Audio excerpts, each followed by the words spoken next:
Amados e amadas, Isaías 58, profeta Isaías 58. Antes de ler, eu quero trazer fala de duas pessoas que comentaram sobre o jejum, porque o meu desejo é que a gente tenha a dimensão real bíblica sobre aquilo que a Bíblia nos traz como jejum. Nós somos, enquanto brasileiros, herdeiros de muitas místicas, os africanos que aqui chegaram, os índios que já existiam, os católicos, que nos colonizaram. Então, assim, nós somos pessoas místicas por natureza. E o meu desejo é que o Evangelho do Senhor Jesus nos liberte de todos os misticismos, mas que enraize em nós o verdadeiro significado da palavra do Senhor, dos costumes que a Bíblia nos traz, daquilo que o Senhor nos ensina e nos orienta a fazer. Kenneth Hagin diz o seguinte, que o jejum, ele não muda Deus, ele não transforma Deus. O jejum, ele transforma a mim e a você. Quando jejuamos, Deus não fica mais amoroso. Deus é amor, Deus não é o ser que está em transformação, Ele é. Então, baseado nisso, Hegel vai dizer o seguinte, vai dizer que o nosso jejum, quando jejuamos, ficamos mais suscetíveis a Deus, ficamos mais sensíveis à voz de Deus. Isto é, o jejum ele vai transformar a minha vida e a sua vida, e não vai mudar Deus, mas faz que nós sejamos pessoas mais sensíveis ao toque de Deus, à voz de Deus, ao agir de Deus.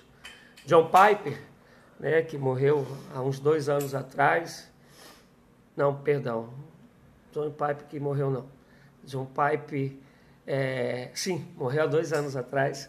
Ele fala o seguinte, ele fala que o jejum ele é a saudade de Deus. Jejuar é dizer para Deus, Senhor, estou com saudade do Senhor. Eu desejo a tua presença.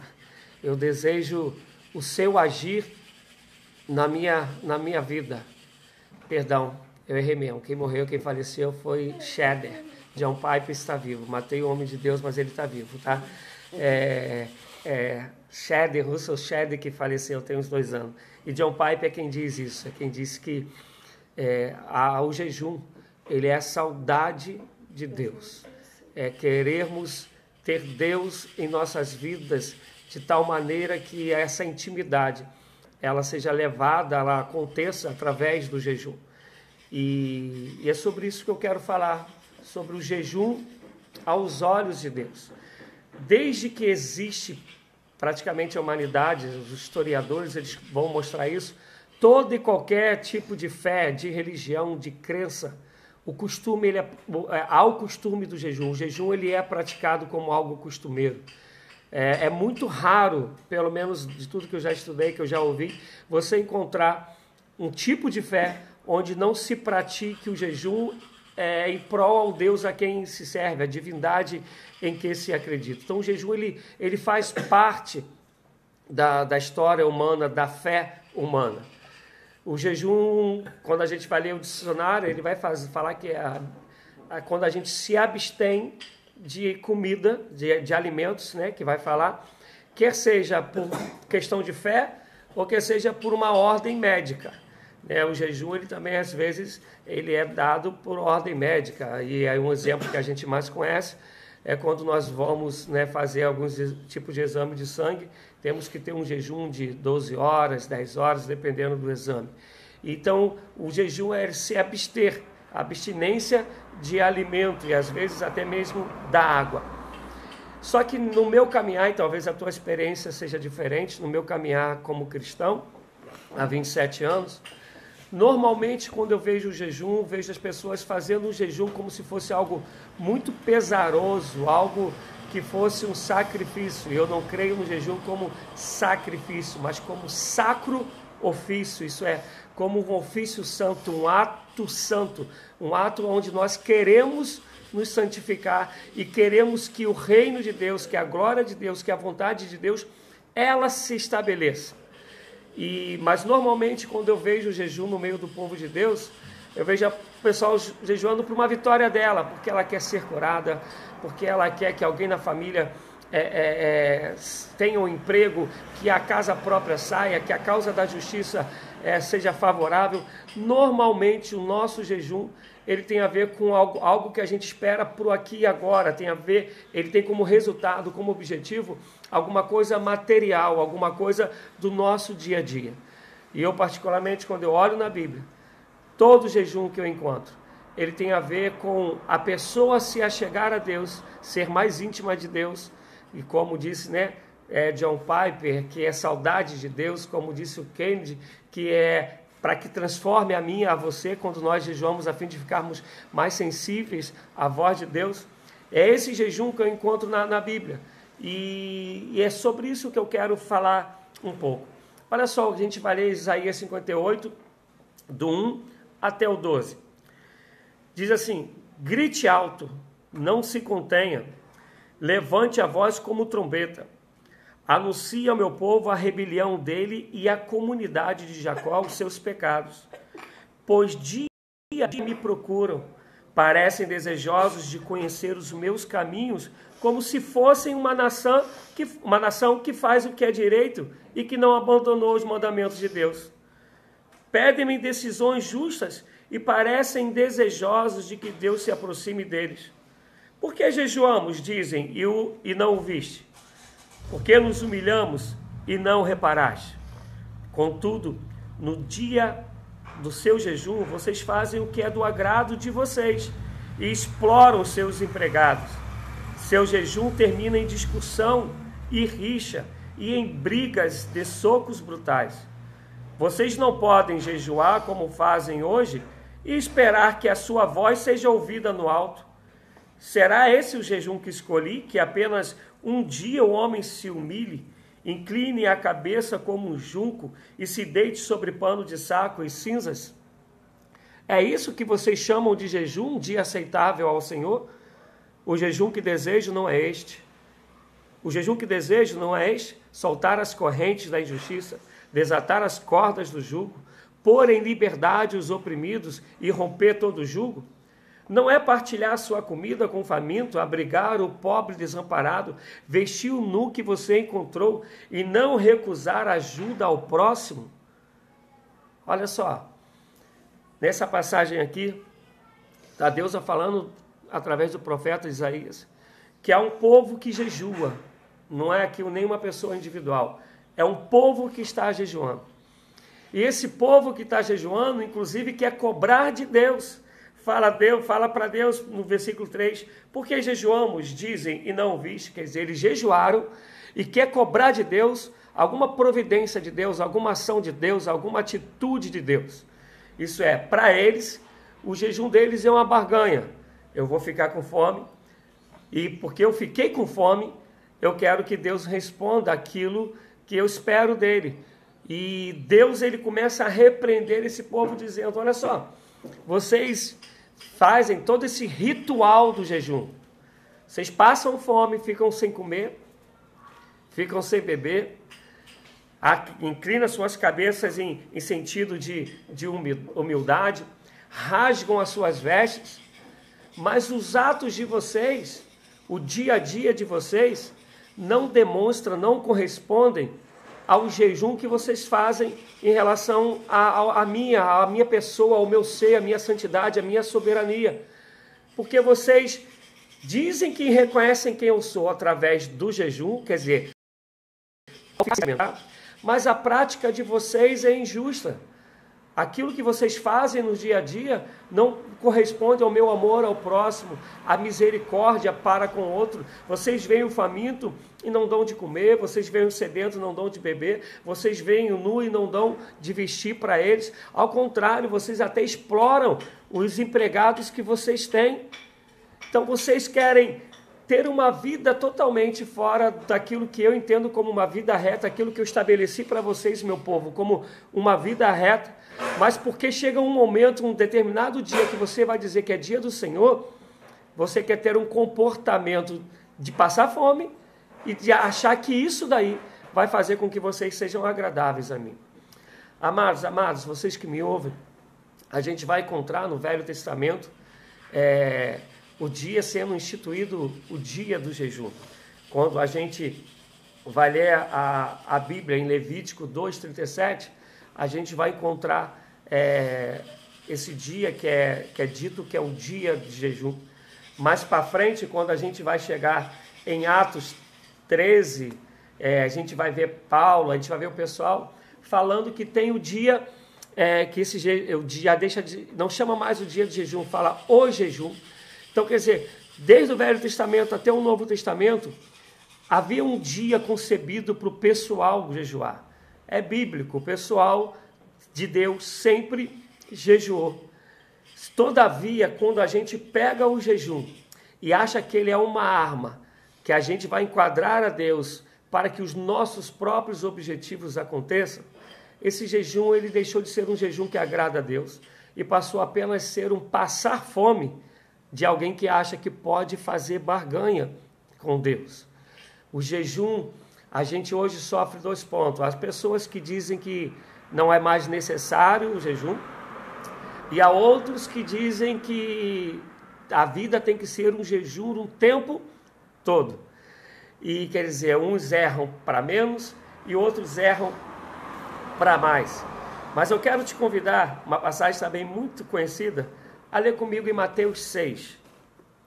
Mateus 6.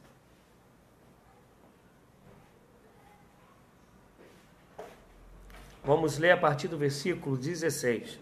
É bem conhecida essa passagem. Mateus 6, a partir do verso 16. Se alguém estiver aí comentando, amados, hoje é um daqueles dias que não aparece nada aqui no meu celular, né? Então eu estou meio perdido. Mas olha só o que Mateus 6, a partir do versículo 16, o que Jesus está falando. Quando jejuarem, então vamos começar aí, quando jejuarem. Então Jesus está falando que haverá dias que o povo jejuará. É notório que então que o povo jejua. E se ele fala quando, não está dizendo que isso são todos os dias, mas que há dia que o jejum acontece. Então Jesus está dizendo, quando jejuarem, não mostre uma aparência triste como os hipócritas, pois eles mudam a aparência do rosto, a fim de que os homens vejam que eles estão jejuando. Eu lhes digo verdadeiramente que eles já receberam sua plena recompensa. Ao jejuar, ponha óleo sobre a cabeça e lave o rosto, para que não pareça aos outros que você está jejuando, mas apenas seu pai que vê no secreto. E seu pai que vê no secreto o recompensará. Não acumulem para vocês tesouro na terra, onde a traça e a ferrugem destrói, e onde os ladrões arrombam e furtam. Mas acumulem para vocês tesouro no céu, onde a traça e a ferrugem não destrói, e os ladrões não arrombam nem furtam. Então, partindo do princípio que a gente leu Velho Testamento, que a gente poderia ir também em Levítico e encontrar as passagens que vão falar que desde sempre o povo de Deus jejua, nós vamos ver que encontrar no Novo Testamento o próprio Jesus Cristo falando sobre jejum. Inclusive, se você pegar, sair do capítulo 6 de Mateus e você for para o capítulo 9, você vai ver que chegam os discípulos de João para Jesus Cristo e perguntam a Jesus por que os discípulos de João e os fariseus jejuam e os seus discípulos não jejuam. E Jesus vai dizer que enquanto o noivo está presente, não há necessidade que jejuem. Mas um dia o noivo não estará mais presente, aí sim o povo terá que jejuar. E é o que a gente tem que viver hoje, uma vida de jejum. Só que ele diz, quando jejuarem, isso é, ele não estabelece um dia da semana, e tampouco ele diz quantas vezes, mas ele está dizendo que o jejum faz prática, faz da vida do povo de Deus. O jejum tem que fazer parte do meu e do seu caminhar com Cristo. E aí ele vai dizer, quando jejuarem, não mostre para ninguém que você está jejuando. Não fique, faz aquela carinha de cachorro que caiu da mudança para mostrar para os outros. E quem é aí, né, da vida, da caminhada mesmo, daqueles que estão pelas igrejas, né, principalmente em determinadas denominações, nós vamos encontrar pessoas que fazem questão de mostrar que estão jejuando, para que elas pareçam mais santas. Então elas falam, poxa, fiz um jejum de tantos dias, né, para mostrar uma santidade para aqueles com as quais elas estão falando. E Jesus ele vai na contramão disso, ele diz, ninguém precisa saber. O jejum é entre você e Deus. É uma pessoa que tem sede de Deus, está com saudade de Deus.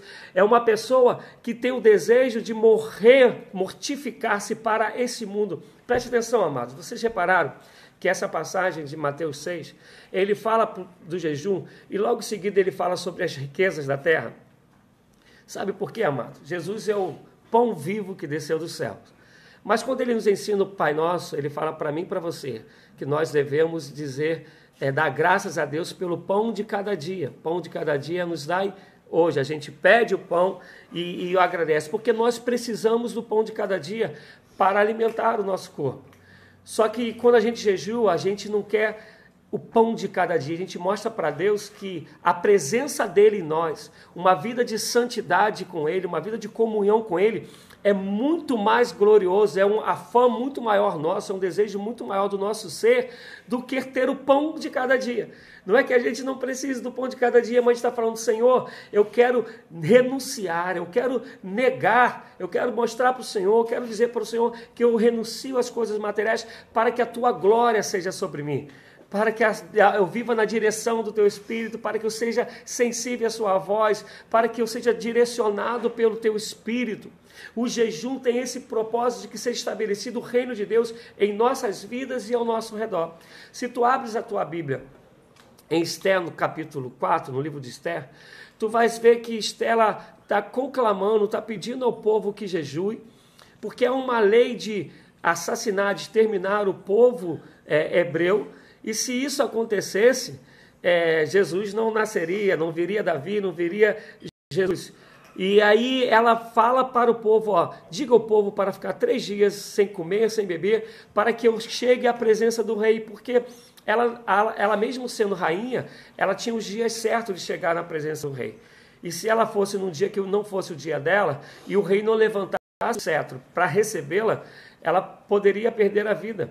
Então, o que acontece? Ela pede o povo para proclamar um jejum, ela proclama um jejum ao povo para que o rei aceite e ela possa falar para o rei a maldade que estão fazendo contra o povo de Deus. E assim o povo jejua. Ela chega diante do rei, o rei levanta o cetro, aceita, e quem conhece a história sabe como termina, e quem não conhece, por favor, leia o livro de Esther, que é pequenininho, mas é um propósito de jejum do povo. Então a gente já aprende que há um propósito de jejum comunitário, em prol do reino de Deus, em prol da glória de Deus, para que se cumpra o propósito de Deus. O jejum é falar isso, Deus, que se manifeste o teu querer na minha vida, na sociedade, na vida da minha igreja, na vida da minha família, no meio do povo.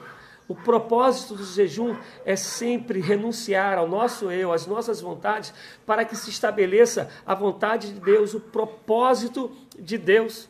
Nós vamos encontrar em Atos 13 e Atos 4, quando os discípulos jejuavam para impor as mãos e enviar ministros para fazer com que o ministério acontecesse sobre o povo, na imposição de mãos. Paulo, quando ele fala para Timóteo, ele fala, Timóteo, o chamado, a unção que você recebeu através da imposição das mãos. E em Atos 13, 14 mostra isso, o povo que jejua, para os discípulos, eles jejuam para que possa ministrar e levantar ministro para que a obra de Deus aconteça, levantar pessoas para o ministério.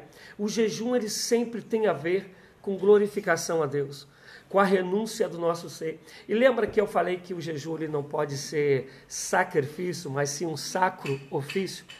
É porque tem que brotar alegria em nós, em querer dizer para Deus, Senhor, eu renuncio ao meu eu, para eu ter uma intimidade maior com o Senhor. Eu renuncio ao meu eu, as minhas vontades, os meus desejos, e até que são desejos que têm a ver com vida, vitais, deixar de comer, mas eu renuncio para que seja estabelecida a tua glória na terra, para que nada venha atrapalhar a sua vontade no mundo. Exemplo, estamos aí, como eu falei, no começo, uma convocação ao jejum, um jejum para que vidas sejam poupadas, um jejum para que a glória de Deus seja derramada sobre a minha vida, sobre a sua vida de maneira individual, mas sobre a igreja do Senhor, para que ela seja levantada como de fato uma igreja guerreira, cheia da graça de Deus, cheia da unção de Deus, para estabelecer o reino de Deus sobre a terra. Nós nos tornamos pessoas que jejuamos para os nossos próprios benefícios. Claro que tem as exceções, amados e amadas, estou falando de maneira geral. Jejuamos como quando queremos coisa para nós mesmos, para o nosso prazer. E é isso que nós lemos lá em Isaías 58. Eles jejuam para o seu próprio interesse. Deus está repreendendo isso. Eles jejuam com uma cara, com uma aparência de santidade, mas tem uma prática de vida que vai na contramão da vontade de Deus. E às vezes nós somos pessoas mentirosas, egoístas, não nos compadecemos do próximo, somos mesquinhos, somos fofoqueiros, somos divisores de comunidade, somos arrogantes. Mas chega um dia que a gente vai jejuar, vai passar fome, e quer dizer que a gente é santo, e depois vai falar: Deus, Senhor, eu jejuei e o Senhor não me atendeu. É o que fala em Isaías 58. E o jejum não é assim. Você vai encontrar Josafá em 2 Crônicas 20, quando ele tem que guerrear contra 3 povos diferentes. E o povo dele, que é o povo de Deus, é menor. Ele se volta para Deus em jejum e oração. Ele se volta para Deus. Ele vai buscar a Deus em jejum para que se estabeleça a vitória do povo de Deus sobre o inimigo. O Senhor concede a vitória. Quando nós pegamos Joel, que é Joel chamado, o profeta do Pentecoste, que é a profecia de Joel que Pedro toma posse no dia de Pentecoste, em Atos 2, no capítulo 2 de Joel, ele também fala para o povo jejuar, mas não o jejum da aparência. É Joel no Velho Testamento dizendo: não quero que rasguem mais as vossas vestes, como está escrito aqui em Isaías 58, mas sim que rasguem os vossos corações. O jejum sem aquebrantamento, o jejum sem leitura de palavra, o jejum sem oração, o jejum sem renúncia para que a vontade de Deus, o ser de Deus, a essência de Deus, o Espírito de Deus se apodere de nós. Não é jejum bíblico, é um passar fome, é uma crendice, é do maligno. O jejum que agrada a Deus é quando toda a sua vida, juntamente com o jejum, mostra a graça de Deus em mim e em você, mostra a essência de Deus. O jejum que agrada a Deus é um jejum que convida a glória de Deus sobre a minha vida, sobre a face da terra, sobre a igreja do Senhor, sobre os perdidos. É um jejum que busca que se estabeleça a vontade de Deus. Esse é o jejum que agrada a Deus. É um jejum de temor para que aquilo que a gente vai fazer, onde a gente vai colocar as mãos, não sejamos nós mesmos a fazer, mas que falando para o Senhor: Senhor, eu jejuo em prol disso, para que o seu reino se estabeleça, para aquilo que eu fizer seja na direção do Senhor, dizer: Senhor, eu quero ser conduzido por Ti. É um jejum que agrada a Deus. Se você pega Lucas 18:12, que é uma passagem bem conhecida, é quando sobe os fariseus, um fariseu e um publicano para orar, lá em Lucas 18, e a gente vê o fariseu dizendo, eu jejuo 2 vezes a semana. Você vê que era costume, o jejum era costume, e no caso dos fariseus mostra que era costume eles jejuarem 2 vezes na semana. Mas quando ora o publicano e ora um fariseu que jejua 2 vezes na semana, que dá os dízimos e aponta para o publicano: não sou como este, Jesus na parábola vai dizer que, na história vai dizer que o publicano que desceu abençoado e não o fariseu, ainda que ele jejuasse 2 vezes na semana. Quer dizer, a passagem nos mostra que o jejum é bíblico, é real, que os fariseus jejuavam e jejuavam 2 vezes na semana, mas mostra que o jejum, ser uma vida de humildade, ser uma prática de vida de santidade, sem o objetivo que seja dar para a glória de Deus, esse jejum ele não é aceitável por Deus. Esse jejum não é agradável a Deus, ele não satisfaz Deus. Eu quero te convidar ainda, amados, e voltar lá em Isaías 58, que a gente vai ver aqui, quando a gente faz o jejum certo, no próprio livro de Isaías 58, como Deus responde. Nós lemos do 1 até o 7, dizendo que Deus recriminando o jejum deles com as práticas de vida dele. Deus ainda falando, e vocês ainda querem resposta de mim. Mas aí depois ele fala que se a gente faz isso, se a gente solta as correntes da injustiça, quer dizer, se a gente faz justiça, se a gente desata as cordas do jugo, se a gente põe em liberdade os oprimidos, e se a gente rompe todo o jugo, se a gente partilha a comida com o faminto e abriga o pobre desamparado, dá vestes ao que está nu, e não recusa nunca a possibilidade de ajudar o próximo, aí olha o que ele fala no versículo 8. Se a gente fizer isso, essa prática de jejum, com essa prática de vida, ele fala no versículo 8, aí sim, em algumas traduções está escrito, então, aí sim, você clamará ao Senhor e ele responderá. Você gritará por socorro e ele lhe dirá, aqui estou. Deus não vai mais se esconder, não vai ter mais essa repulsa que ele fez do versículo 1 até o versículo 7. Ele vai dizer assim, se você eliminar do seu meio o jugo opressor, o dedo acusador e a falsidade do falar, se com renúncia própria você beneficiar os famintos e satisfizer o anseio dos aflitos, então a sua luz despontará nas trevas e a sua noite será como meio-dia. Tu não vai andar mais tateando, né? Eu e você não vamos mais pisar com preocupação de onde estamos pisando, porque onde há trevas, Deus vai nos fazer caminhar na luz, onde há noite vai brilhar o sol do meio-dia sobre nossas vidas. Versículo 11, o Senhor guiará constantemente. Aí olha só, satisfará os seus desejos numa terra ressequida pelo sol e fortalecerá os seus ossos. Só atenderá os nossos desejos se o nosso jejum for para a glória dele, se o nosso jejum for acompanhado de uma vida de misericórdia, de santidade, uma vida que se compadece. Está dizendo que mesmo em terra seca, os nossos desejos serão atendidos, mesmo em escassez, o Senhor será o nosso sustento, Ele providenciará, Ele vai agir com providência para a minha vida, para a sua vida, Ele vai prover tudo que nos for necessário. Aí Ele vai dizer, você será como um jardim bem regado, como uma fonte cujas águas nunca faltam. Lembra lá da passagem de João 4, com a mulher samaritana, que rios d'água fluirão dela, né? Fluirá de mim e de você. E aí ele vai continua, seu povo reconstruirá as velhas ruínas e restaurará os alicerces antigos. Você será chamado reparador de muros, restaurador de ruas e moradias.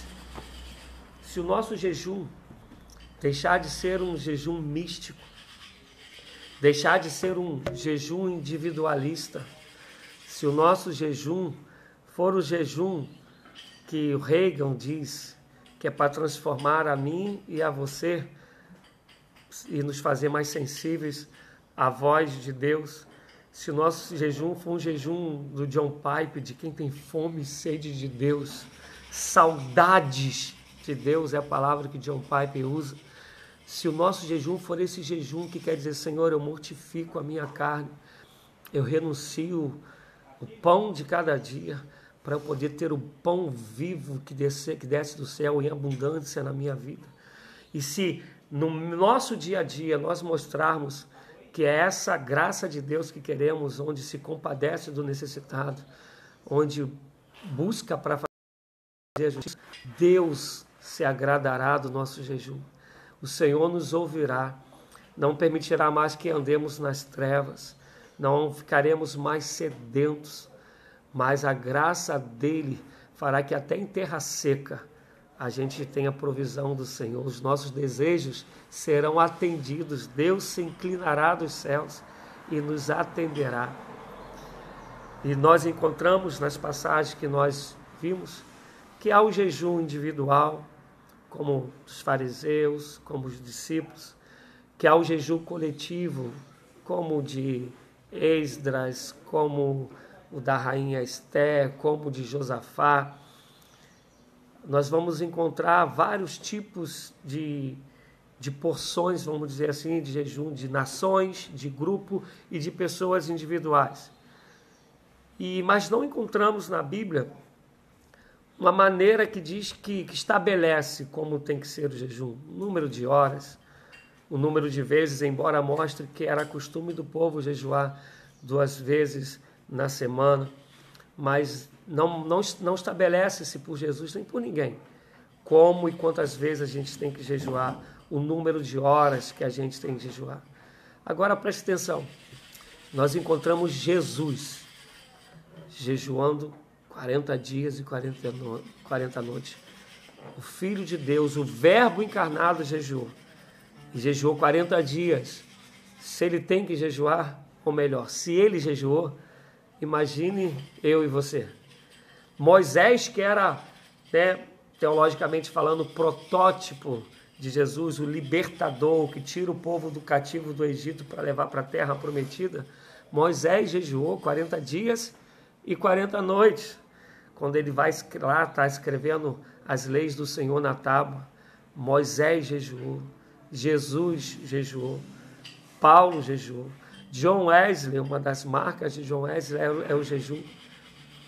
Mas é esse jejum que quer que se estabeleça a glória de Deus, esse jejum que nos leva a uma intimidade profunda com o Senhor, esse jejum que diz: eu tenho sede de Deus, eu quero estar sensível à voz de Deus, não quero mais caminhar como eu desejo, mas quero caminhar e viver na direção de Deus. Se esse jejum é o que arde no teu coração, eu te convido a voltar a essa prática, não como se o jejum fosse algo místico, não, mas é o clamor do teu ser, da tua alma, do teu espírito a Deus, para que Ele seja um conosco e para que se estabeleça o propósito dEle. Quando a gente vai ler em Mateus, chega até dizer que em Mateus que quando Jesus e Pedro, Tiago e João estavam junto com Jesus e viram Jesus ser transformado, ser glorificado, e quando eles descem, os outros 9 discípulos estão lá repreendendo um demônio, e o demônio não sai, e eles perguntam aos discípulos, os discípulos perguntam a Jesus por que não conseguimos expulsá-lo, e Jesus diz que essa casta não sai a não ser com jejum e oração. Mas não é no nome de Jesus? Sim, é o nome de Jesus, mas o jejum ele te dá foco, ele te leva à intimidade com Jesus, ele te faz sensível à voz de Deus, ele te dá graça. O jejum verdadeiro te dá uma meta, não deixa você perder o alvo. E é isso que Jesus está falando, tu tens que estar de fato em mim, tem que estar focado em mim.